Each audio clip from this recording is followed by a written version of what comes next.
Eh, bueno, buenos días y vamos a partir entonces con la agenda de hoy día. Hoy día la idea era hablar de farmacología vinculada a lo que se hace en la atención primaria y lo que es la cartera campaña invierno. Yo voy a llegar a eso, pero al final, ¿ya? Entonces, esto es como los fenicios, pero al final vamos a llegar a esto. Bueno, ya estamos en una semana epidemiológica que, si no me equivoco, Camila, esta debe ser la semana 20-21. Sí, es la semana 20. Perfecto.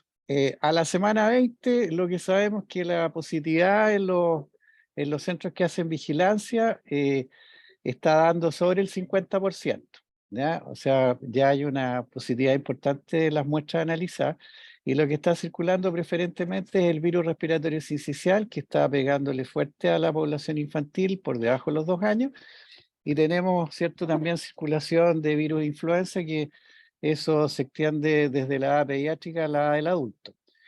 Hacia el sur de Chile ya hay una ocupación de las camas y un número de consultas bien importante. De hecho, ustedes deben haber visto que en la prensa se ha discutido y ha habido varias personas que han postulado el adelantamiento de las vacaciones de invierno. Y hasta el momento la información que hay de la misma ministra que esto no se ha considerado en este momento.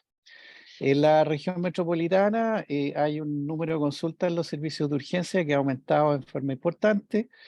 Hay mucha más admisión por causalidad de enfermedades respiratorias en los servicios de urgencia. Y yo supongo, y ahí ustedes me pueden dar el feedback, supongo yo que en la atención primaria también debe haber un volumen de consultas interesante. Seguramente las salas IRA están trabajando en forma bien intensa, y seguramente los SAPU también deben tener bastante actividad.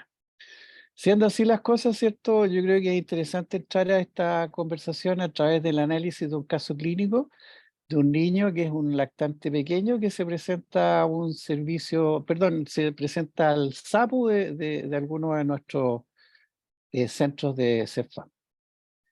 Entonces, la mamá de este paciente se llama Carolina, ella tiene 25 años, su hijo se llama Felipe, tiene 8 meses de vida, y consulta a ella muy angustiada porque su hijo está con fiebre sobre 38,5, tos y dificultad respiratoria.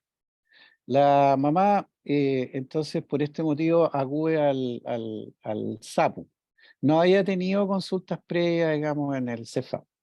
Desde los 8 meses, este niño, o sea, perdón, este niño que tiene 8 meses tiene historia de 2 episodios previos de obstrucción bronquial, el primero a los 4 meses, el segundo a los 6 meses de vida, y fueron manejados en forma ambulatoria con salbutamol en inhalador, con aerocámara y curas cortas de prednisona.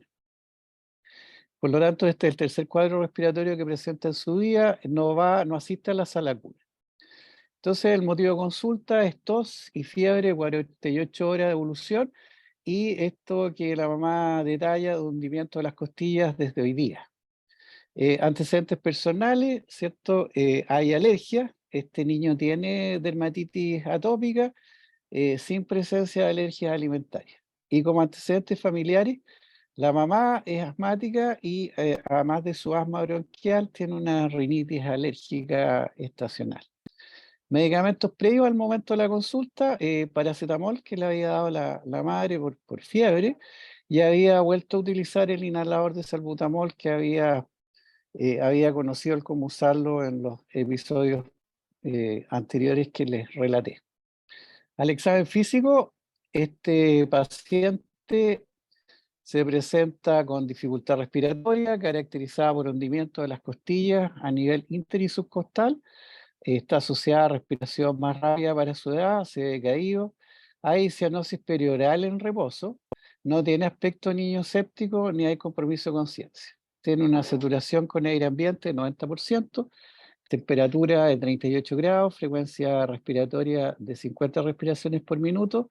Llorando, la frecuencia cardíaca es de 150 y tiene una presión arterial de 80/50. La piel está sana, sin lesiones, no hay aspecto reticulado. La otoscopía está normal, la faringe se ve congestiva, sin exudado, Y a nivel del examen pulmonar, aparte de la inspección que les decía que había retracción, en la ocultación se precisa murmullo pulmonar presente hasta las bases, con expiración alargada, hay sibilancias expiratorias e inspiratorias. No está claro si se precisan o no crepitaciones en las dos bases de los pulmones. A nivel cardíaco hay ritmo regular en 2 tiempos sin soplo, a nivel abdominal no hay nada, y en la extremidad los pulsos distales están simétricos. Se hace un escordetal modificado según la edad, y vean ustedes, tiene por el puntaje, la frecuencia respiratoria da un puntaje 2, la sibilancia inspiratoria expiratorias da un puntaje 2, cianosis perioral en reposo, puntaje 2, retracción intercostal 2, score total de 8.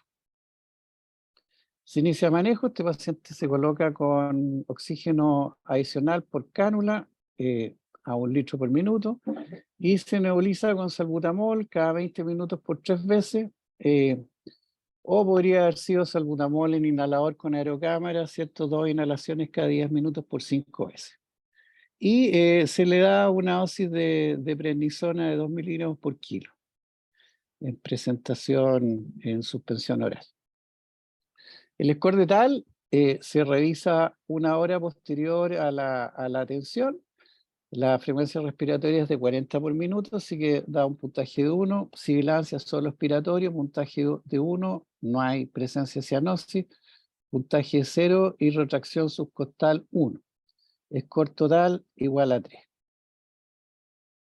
Entonces la primera pregunta, ¿cierto? Que a uno le surge, ¿qué les parece, qué nos parece, ¿cierto? La situación clínica de nuestro paciente. Entonces, no sé si hay alguien que quiera dar alguna opinión al respecto. No sé si alguien querrá comentar en el chat y lo decimos la apreciación, o si alguien quiere abrir el micrófono también bienvenido. Con confianza. Sí. Eh, No, al parecer por el bueno, momento no. ya, bueno.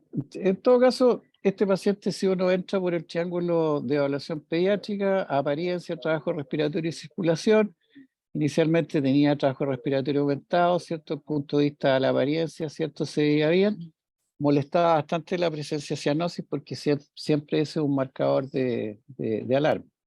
Ahora, si nos centramos en cuál es el motivo de la consulta, ¿cierto? Tos, fiebre, dificultad respiratoria, así que si uno hace la localización por sistema, ¿cierto? Claramente estamos hablando por la presencia de sibilancia y por posiblemente la presencia de crépitos en las bases de los pulmones, ¿cierto? Las localizaciones son las vías aéreas distales, ¿cierto? Y probablemente el parénquima pulmonar. Ahora, ¿cuál es el enfrentamiento clínico del caso, cierto? Bueno, vamos a tener que entrar por el triángulo de evaluación inicial, ¿cierto? Hacernos cargo de el manejo que ustedes ya vieron y que es que rutinariamente asumo yo que se hace en los CEFAM y en los AP, ¿cierto? Y por lo tanto vamos a tener que también abordar qué es lo que significa la obstrucción bronquial en el niño pequeño, en el contexto de un niño que ya ha tenido episodios previos. Siempre, y es por eso que está puesto aquí en rojo, la priorización de la atención es por categorización del estado funcional, o sea, cuál es la reserva cardiorrespiratoria, más que buscar la etiología, ¿ya? Porque en el fondo, eventualmente, si esto fuera una bronquiolitis por sincicial respiratorio, por metaneumovirus, por cualquier otro virus, fuera una agudización en un niño que pudiera tener un contexto de asma del lactante por un rinovirus, por ejemplo, independiente de cualquier cosa, ¿cierto? El estado funcional es el que nos guía en la terapia que tenemos que entregar. ¿Ya? Yo creo que aquí probablemente vamos a estar todos más o menos de acuerdo. ¿Ah? Y como pie de diapositiva, aquí les puse que recordar siempre usar oxígeno suplementario en un paciente con dificultad respiratoria, que tenga uso de la musculatura accesoria, taquipnea, quejido y aleteo nasal, independiente de la saturación de oxígeno, porque las reservas, ¿cierto?, en ese paciente están en un umbral de agotamiento y el paciente, al estar en un umbral de agotamiento, eventualmente puede entrar en una fase de agotamiento. Todo esto está marcado entonces en el escenario del servicio de urgencia en un SAPU, ¿cierto? Y en un lactante pequeño. Bueno, es bien importante, como les decía, las primeras acciones destinadas a la estabilización de la vía aérea. Afortunadamente este paciente no está en esa característica. Y el tratamiento de la hipoxemia con oxigenoterapia, ¿cierto? Aquí en un paciente que está más debilitado y que tiene mayor compromiso, ¿cierto? Usamos mascarilla de alto flujo. En este paciente se estabilizó bastante rápido con administración de oxígeno a flujo bajo a través de una naricera o bigotera, ¿ya? Es muy importante la monitorización cardiorrespiratoria, ¿cierto? Y la evaluación sistémica que vimos solo para recordar que no solamente tenemos que hacernos cargo de la obstrucción bronquial, sino que el estado general funcional del paciente, y por eso que nuevamente aquí aparece el triángulo de evaluación inicial. En la epidemiología y contexto, ¿cierto? Tenemos un lactante menor de 8 meses con antecedentes de 2 episodios de obstrucción bronquial, manejados con salbutamol y prednisona, ¿ya? Además, este paciente tiene una dermatitis atópica, ¿cierto? Y además la mamá tiene asma bronquial. Este paciente no tiene otros niños, ¿cierto? Que lleven virus a la casa y no va a la sala CUT. Ahora, el tiempo de la enfermedad, ¿cierto? Y el tipo de la enfermedad es interesante. Es importante, ¿cierto? En una obstrucción bronquial, ya sea primer episodio o ya sea recurrente, agudización, ¿cierto? Categorizar la severidad de la agudización y el puntaje de riesgo para recurrencia o hospitalización. Haciéndonos cargo de lo primero, ¿cierto? Es bien importante, ¿cierto? Estos scores clínicos, vamos a ver el detalle del score de tal que aplicamos en este paciente. Y en el caso, ¿cierto?, de que haya un paciente con obstrucción bronquial que ha recurrido, ¿cierto?, es decir, que tenga 3 o más episodios de obstrucción bronquial, como es el caso de este paciente, que con el actual suma 3 episodios, ¿cierto?, y tenga menos de 3 años, preguntar, ¿cierto?, por algunas instancias clínicas muy sencillas de riesgo, para ver eventualmente qué riesgo tiene este niño de seguir con sibilancia, eventualmente, ¿cierto?, ser un paciente que siga el curso del asma bronquial.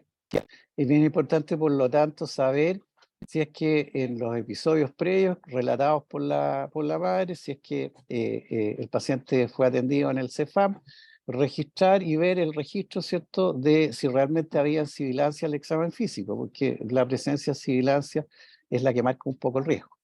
Si los padres hayan escuchado sibilancia audible a distancia, ¿cierto? También, bueno, ahí eso es un marcador claro.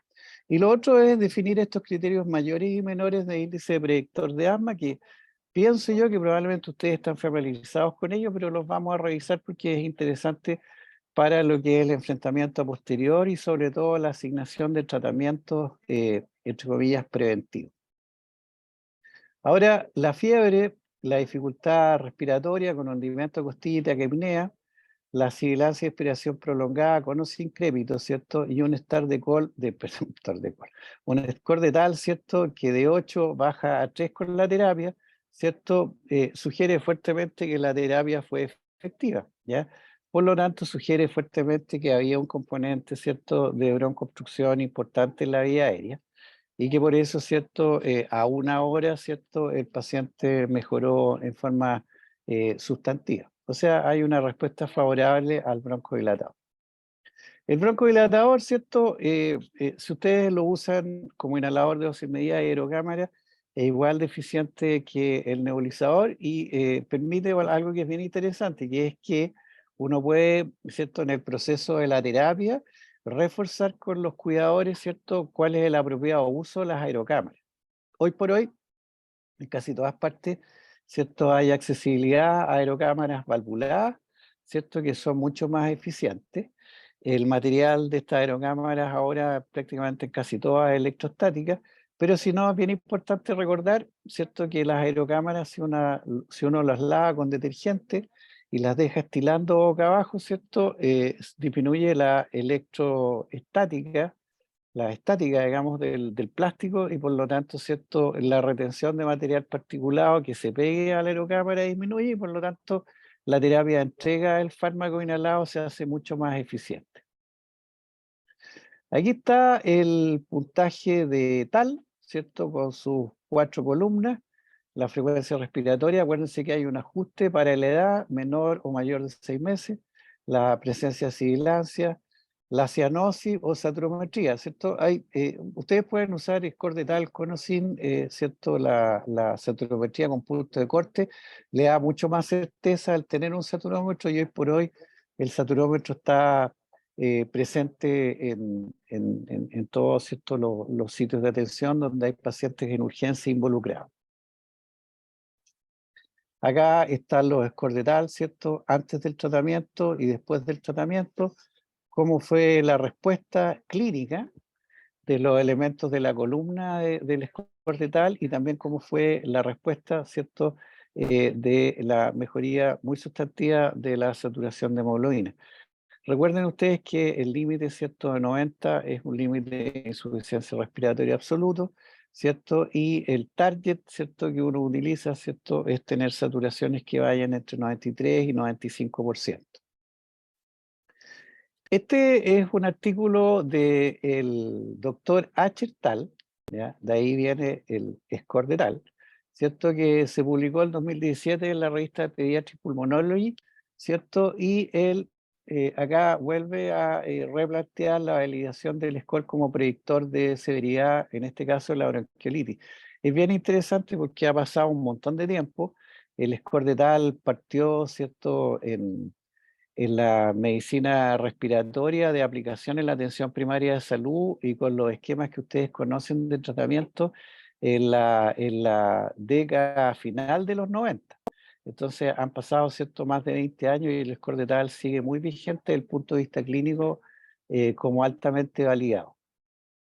Es interesante porque un puntaje con un score de TAL mayor de 8 se relaciona fuertemente con una saturación de hemoglobina que está en 90 o menos. Por lo tanto, un score de TAL sobre 8 es un indicador, ¿cierto?, que uno tiene que establecer oxigenoterapia. Esto es una foto bien antigua del score de TAL propuesto para la atención primaria de salud. Están todas las normativas técnicas, ¿cierto? Y está la primera y la segunda hora.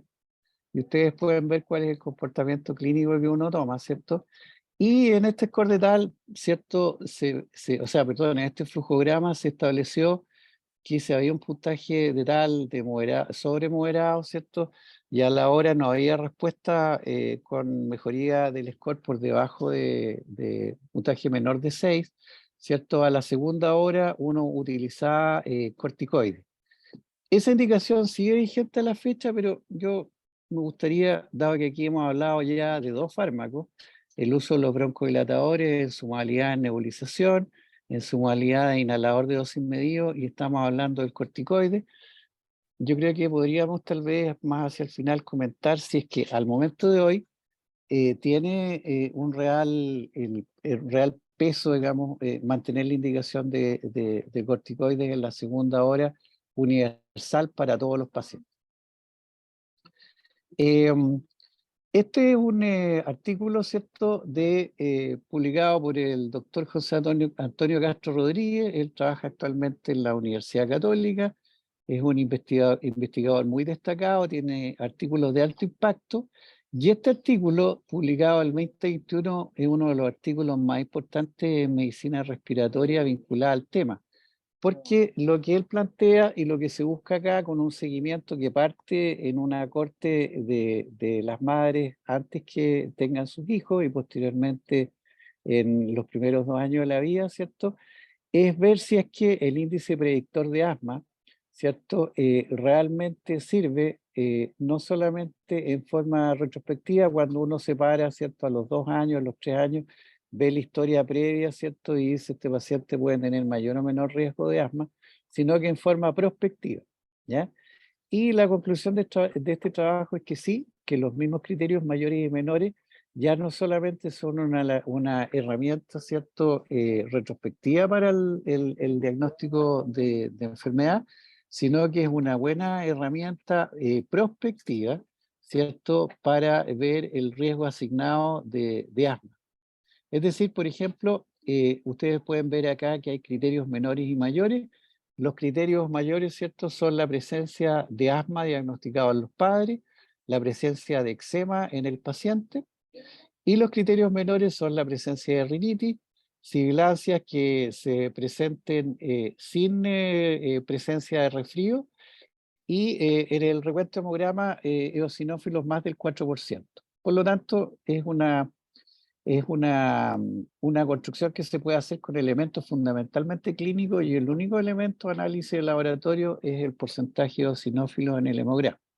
Si hay un criterio mayor, ¿cierto?, o si hay dos criterios menores, estos pacientes tienen un índice predictor de asma elevado, ¿cierto?, con mayor riesgo asignado a tener asma a los 30 meses de edad y a los 5 años y a los 10 años de edad. ¿Ah?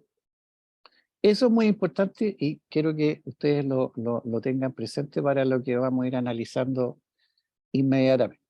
Es decir, este paciente, ¿cierto?, tenía criterios de predictores de score, porque no solamente él tiene cierto paciente, su mamá asmática, sino que además él tiene otro criterio mayor, que es el eczema. Hay un montón de diagnósticos diferenciales, ¿cierto?, en un niño pequeño que hace una obstrucción bronquial, ¿ya? Desde los muy probables, ¿cierto?, a los altamente poco probables o descartables. Y eso tiene que ver con la temporalidad, los síntomas habituales, la recurrencia, los síntomas diferenciadores. Aquí estamos viendo, ¿cierto?, una construcción a través de presencia de historia clínica y un laboratorio muy bajo, que es la presencia del ASPI, ¿cierto?, o el índice predictor de asma, como síntomas diferenciadores en el momento de exacerbaciones bronquiales obstructivas, ¿ya? Y el resultado de exámenes complementarios, ¿cierto?, básicamente los paneles virales, que hay que ver bien el costo-beneficio en establecer o no, por ejemplo, técnicas de diagnóstico viral rápida, ¿cierto?, que pueden ser establecidos por inmunocromatografía a nivel de la atención primaria, ¿ya?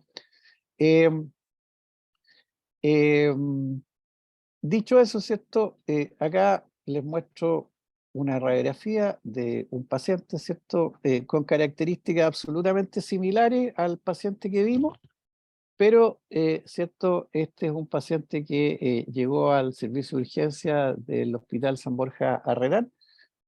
Hace varios años atrás la radiografía portátil no es de muy buena calidad porque es de las radiografías antiguas.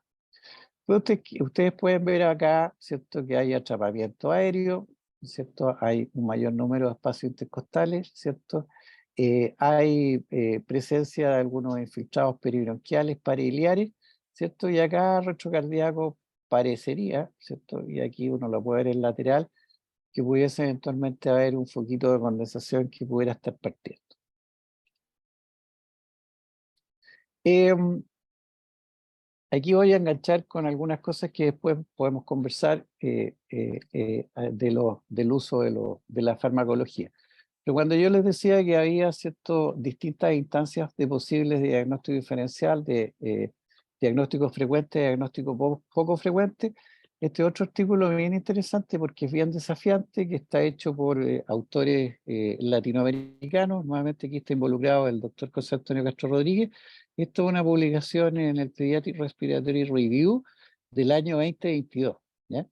Interesantemente aquí se ponen en la tabla 1 las causas que son más frecuentes y también medianamente frecuentes y algunas menos frecuentes para el diagnóstico diferencial de la sibilancia recurrente en niños menores de 3 años. Y ustedes pueden ver que partiendo de arriba hacia abajo está este concepto de asma temprano, que es el que estamos diferenciando muy probablemente en este paciente. La sibilancia asociada a infecciones virales, ¿cierto?, que son ultra frecuentes, ¿cierto?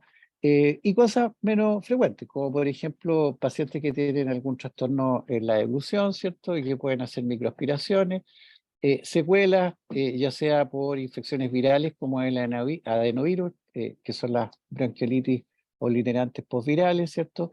Malformaciones del árbol bronquial o traqueobronquial, displasia broncopulmonar en prematuros por debajo de 1500 y fundamentalmente ahora menores de 1000 gramos, ¿cierto?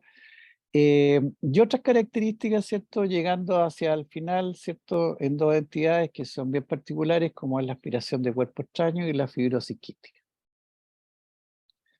Fíjense ustedes que esta es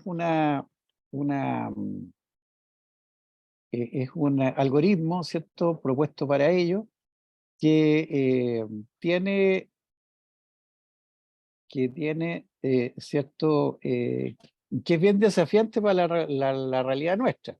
Entonces, esto está orientado y puesto en los países que tienen ingresos medios o medios bajos, como son los países, ¿cierto?, fundamentalmente del cono latinoamericano. Y fíjense ustedes entonces que lo que dice esto, que si hay sibilancia recurrente, más de 3 veces, ¿cierto?, en el último año, hay dos brazos a seguir. Si son suficientemente severas para demandar intervención, es decir, atención, concurrencia a un servicio de urgencia, ¿cierto? Como es el SAPU, ¿cierto? Sí y no. Si es no, ¿cierto? Observación en atención primaria. Y aquí viene algo, ¿cierto? Que yo creo que ustedes probablemente no lo hagan, ¿cierto? Que es considerar el uso combinado de broncodilatadores de acción corta más corticoides inhalados, específicamente el salbutamol con beclometasona en su variante actual, en que la beclometasona ya no es dipropionato, sino que es furoato, y por lo tanto con dosis menores, ¿cierto? Uno logra mucho mayor efecto antiinflamatorio, y el primer paso de absorción hepática, si actualmente el niño de glúteo, lo inhalado, ¿cierto? Se elimina casi en su totalidad en el hígado, por lo tanto efectos colaterales no deseados en función del uso de corticoides no se produce. Pero acá fíjense que lo que estamos hablando de usar, ¿cierto?, estos tratamientos intermitentemente. Y la definición de tratamiento intermitente es usarlo en el momento inicial de los síntomas y dejarlo de usar en un momento que los síntomas sean resueltos, ¿ya? Probablemente no más allá de 10 días. Ese es un brazo. Ahora, si los síntomas son severos, ¿cierto? Que significa que este paciente, estos niños consultan con frecuencia, por recurrencia, ¿cierto? O han tenido que usar corticoides orales frecuentemente indicados en los servicios de urgencia, ¿cierto? La recomendación, ¿cierto?, que sugieren estos autores es el inicio, ¿cierto?, de corticoides inhalados sistémicos, ¿ya? Y lo que tenemos en el arsenal, ¿cierto?, básicamente es la budesonida, que es un tremendo eh, corticoide inhalado, ¿cierto? Que ya lleva muchos años en uso y es absolutamente deseable usarlo, ¿cierto? Y la fluticasona. Y acá entonces, en estos pacientes que son sometidos a inicio de tratamiento con corticoide inhalado, fíjense ustedes que hay dos circunstancias, ¿cierto? Que el paciente sea un buen respondedor, ¿ya? Si el paciente responde bien, porque el paciente empieza a tener menos síntomas, duerme bien, no necesita uso de broncodilatadores porque está asintomático, ¿cierto? Eso se considera buena respuesta. Y ese paciente entonces, ¿cierto?, después de 4 a 6 meses, puede empezar a ser retirado de la terapia, con una disminución progresiva, ¿cierto?, del uso de este medicamento. E incluso podría pasarse, ¿cierto?, de este uso frecuente y diario, ¿cierto?, a usar corticoides inhalados, como es la beclometasona, junto con el salbutamol como broncodilatador de acción corta. Si es que no hay buena respuesta, estos autores lo que dicen o sugieren es medir el recuento de eosinófilos. Si el recuento de eosinófilos es mayor de 300 por microlitro, que eso es más o menos igual a más del 4% en el recuento diferencial, ¿cierto? La idea que ellos plantean es revisar la adherencia al tratamiento y considerar nuevamente, ¿cierto?, cambiarse a corticoides más bien intermitentes en vez de usar corticoides diarios, básicamente pensando que el problema que pudiera haber en una respuesta parcial es una adherencia parcial o mala de los cuidadores al tratamiento de la indicación entregada.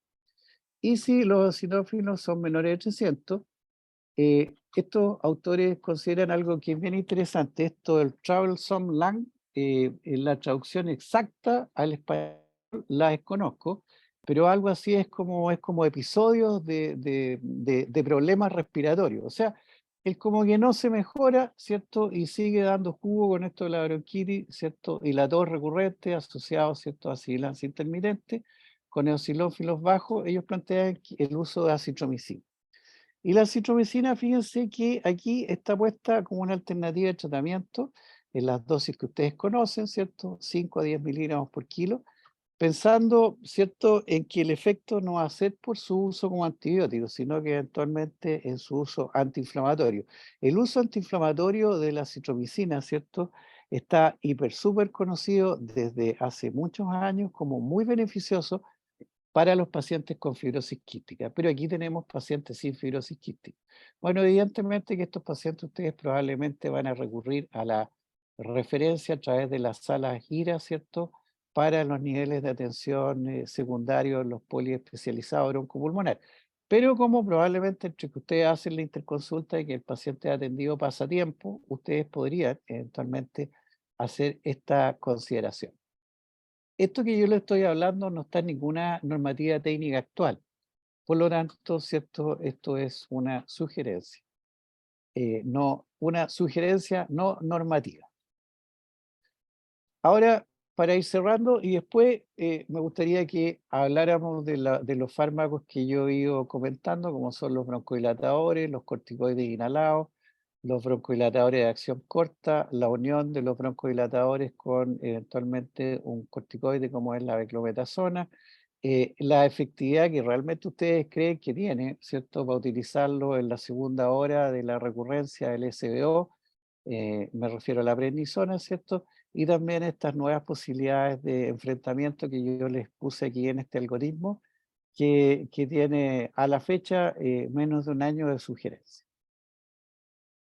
Y dicho eso, ¿cierto? Invito a los 28 asistentes, ¿cierto?, a que podamos iniciar un chat de conversación ahora.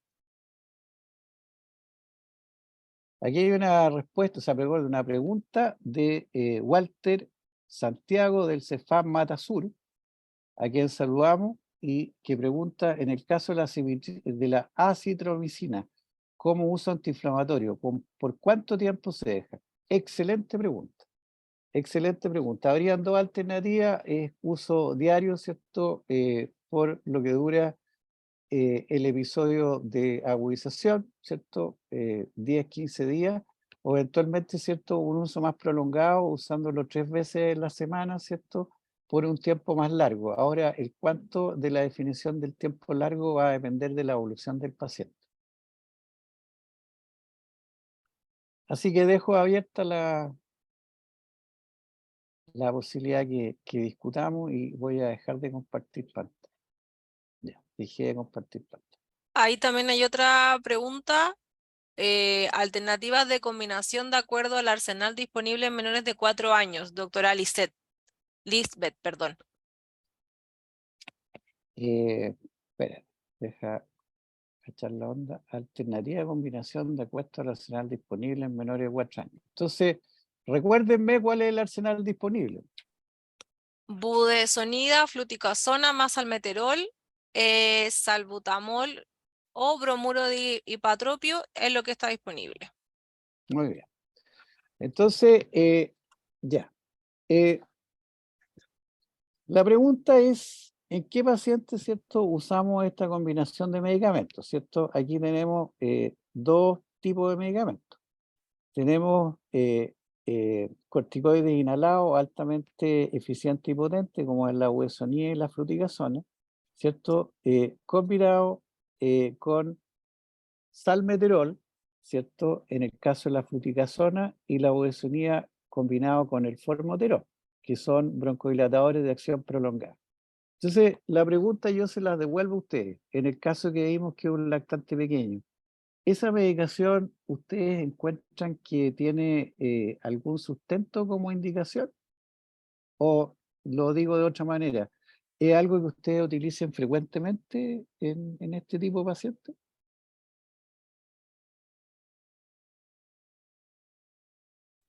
No, sí sé que es lo que está disponible, pero por ejemplo yo podría tener disponible, Sí, ¿cierto? dice que Un sí. misil. a la un pregunta misil que usted hace. nuclear, ya, yo podría tener pues disponible un misil nuclear y con eso no voy a matar una mosca, ¿no? Entonces aquí es más o menos lo mismo. Mira, eh, la, la budesonía con el formoterol o la fluticasona con el salmeterol, ¿cierto? Se usa en los tratamientos escalonados del asma, ¿cierto? Después de que hay no respuesta en un paciente que, por ejemplo, ¿cierto? Ya tú estás usando un corticoide eh, inhalado, ¿cierto? Como monoterapia en la terapia de mantenimiento, ¿cierto? Con tratamientos intermitentes con broncodilatador cuando el paciente se agudiza, ¿ya? Por lo tanto, en un lactante usar esa medicación, en realidad, o en un menor de 3 años, no es, ¿cierto?, la mejor indicación posible, ¿ya? Así que, en realidad, yo creo que, salvo que alguien tuviera la gentileza de dar una visión distinta del por qué, no es una recomendación que yo la colocaría sobre la mesa. Aquí dice doctora Góngora y doctor Carreño, ¿cierto? Ellos están en el mismo portal de acceso. Dicen, no frecuentemente, al menos por acá.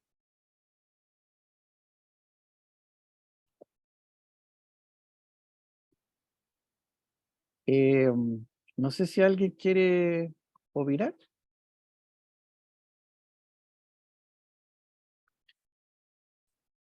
Parece que no.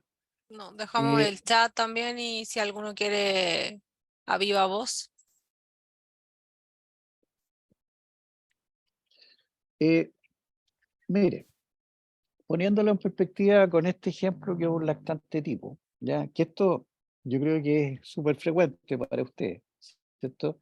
En este lactante, ¿cierto? Que tenía estas características con 3 episodios bronquiales obstructivos, con un índice predictor de asma, ¿cierto? No solamente con un criterio mayor, sino que con 2 criterios menores, ¿cierto? Y sintomático intenso porque ha tenido 3 episodios en que los 3 se han tratado con corticoides orales.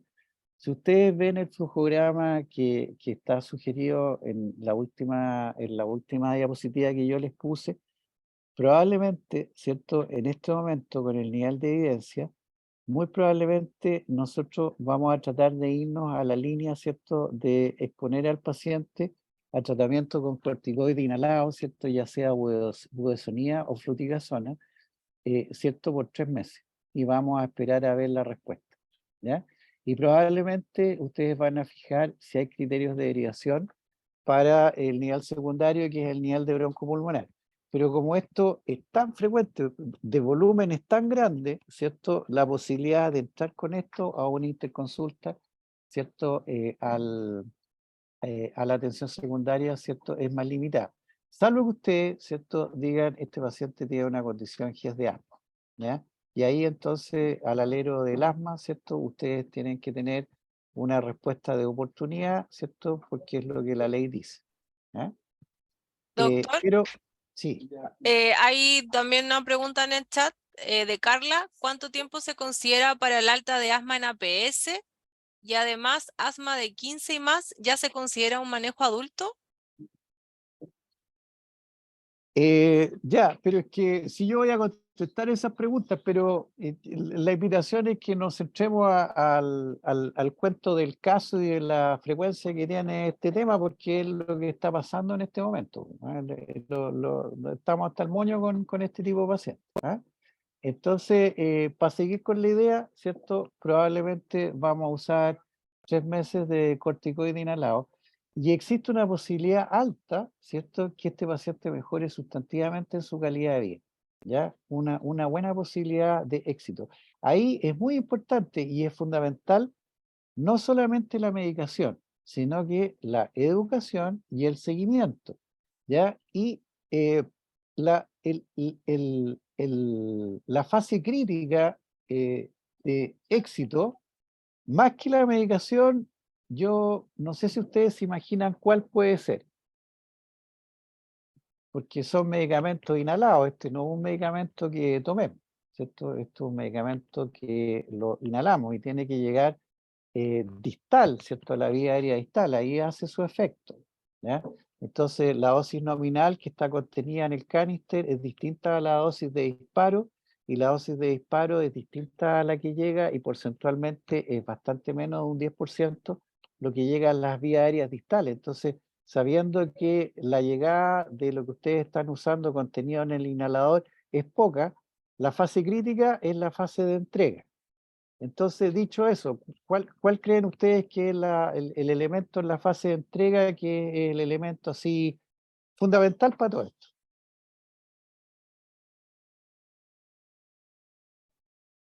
Em, ya, es harto fome hacer la pregunta y contestarse uno mismo, pero me voy a contestar yo mismo, pues. Entonces, yo mismo me contesto y me digo, ¿sabéis qué? La fase crítica, compadre, es la aerocámara. Entonces ahí hay dos cosas, ¿cierto? Usar una buena aerocámara, cuidar la aerocámara, hacerle la mantención a la aerocámara, y cada vez que el niño vaya, ¿cierto? Revisar la técnica de inhalación, ¿ya? Y cuando yo trabajaba vinculado a los programas respiratorios en la época de los dinosaurios, ¿cierto? En la sala IRA, ¿cierto? Lo que se hacía era reforzar los contenidos educativos, ¿cierto? De las terapias de broncodilatador con un uso de la aerocámara. Y eso era porque en ese momento, hace 1000 años atrás, ¿cierto? La aerocámara fue la novedad tecnológica, ¿cierto? Que se incorporó para el tratamiento eficiente de esto. Porque en todo el mundo lo que se usaba eran las nebulizaciones. De hecho, la OMS en ese tiempo recomendaba fuertemente las nebulizaciones, ¿ah? De hecho, usar un nebulizador es como que definía un estatus. Entonces, si tú tenías un nebulizador, tenías un estatus superior. ¿Ya? Afortunadamente se cayó eso, como muchos otros paradigmas en salud, y se ha visto que el uso de la aerocámara es altamente eficiente. Y esto de agitar bien el inhalador, sí, es súper importante lo que dice el web. Entonces, em, aquí me llegan las preguntas, ¿cierto? De Carla Rojas dice, ¿cuánto tiempo se considera para el alta de asma en APS?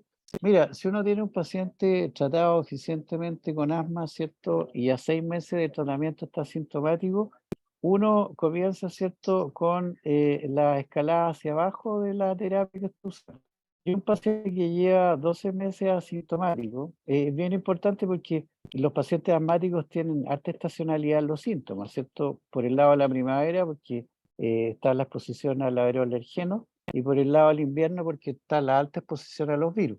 Entonces, si tú tienes un año corrido el que el paciente está asintomático, eventualmente, ¿cierto? Es un paciente que puede ser considerado de alta. Ahora, hay que recordarse que el asma es una enfermedad bien curiosa, porque tú puedes mejorarte de tu asma, incluso como historia natural de tu enfermedad, y después recurrir, ¿cierto?, en la época de adultos jóvenes, incluso adultos no tan jóvenes.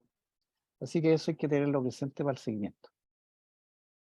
Y después hay otra pregunta que dice, ¿asma de 15 años y más ya se considera de manejo adulto? Mira, probablemente, ¿cierto? Como las guías clínicas están, dicen asma menos de 15 años y asma más de 15 años, ¿cierto? Eso fija como un enfoque ciertamente que está diferenciado. Pero todos sabemos que hay una transición del niño al adolescente y al adolescente a la adultez. Así que una persona en los 15 años, ¿cierto? Los protocolos no son muy distintos, ¿cierto?, a los protocolos del asma. Ahora, el asma en el niño, ¿cierto?, se segmenta, y si ustedes ven las guías internacionales y las chilenas también, se segmenta según grupo etario. O sea, es distinto tratar niños de 5 años o menos, niños de 5 años a 15 y niños adolescentes mayores de 15 años. Básicamente, por el otro tema que yo quería tratar, que es qué efectividad tienen los corticoides en la recurrencia de la obstrucción bronquial aguda. En la bronquiolitis el corticoide tiene poco que hacer, ¿ya? Tiene poco o nada que hacer, ¿ya? De hecho, en muchos países se usa como criterio, ¿cierto?, de estándar de adherencia, ¿cierto? El que se esté cumpliendo las normativas o las recomendaciones de no usar corticoides en esa población, por el no beneficio. Ya, lo mismo que el broncodilatador y la bronquiolitis. Ahora, ¿qué es lo que pasa? En un paciente asmático sobre los 5 años, en una crisis, ¿cierto?, obstructiva aguda, no usar corticoides, ya sea en la emergencia o en la previa a la emergencia, es un despropósito absoluto, porque el corticoide es un pilar fundamental en el tratamiento. Pero en la recurrencia de la obstrucción bronquial, ¿cierto? En niños menores de 3 años, hay situaciones observacionales que están claramente definidas. En una población muy alta de niños menores de 3 años, el corticoide oral, ¿cierto? No inhibe que el paciente termine consultando en la urgencia. Si está en la urgencia, no inhibe que el paciente se hospitalice. Y si el paciente se hospitaliza, no inhibe que el paciente tenga un menor, o sea, no hace que los días de estadía hospitalaria sean más cortos. Por lo tanto, el uso del corticoide extendido, yo creo que en este momento es una mala práctica. Yo creo que probablemente el usar corticoides, ¿cierto? Va a poder diferenciar si hay un elemento clínico, no absoluto para nada, pero sí que puede ayudar esto de tener el predictor de asma positivo, ¿cierto? Porque al tener mayor posibilidad de tener, ¿cierto? O de seguir el curso del asma, probablemente el corticoide inhalado seleccione esos hechos clínicos de expresión fenotípica, va a seleccionar el medicamento, el corticoide, como un elemento positivo para su uso. Ahora, la segunda hora del tratamiento en la atención primaria, siempre con corticoide, también humildemente creo que eso debería ser revisado, aun cuando está absolutamente incorporado y sigue incorporado en la normativa vigente.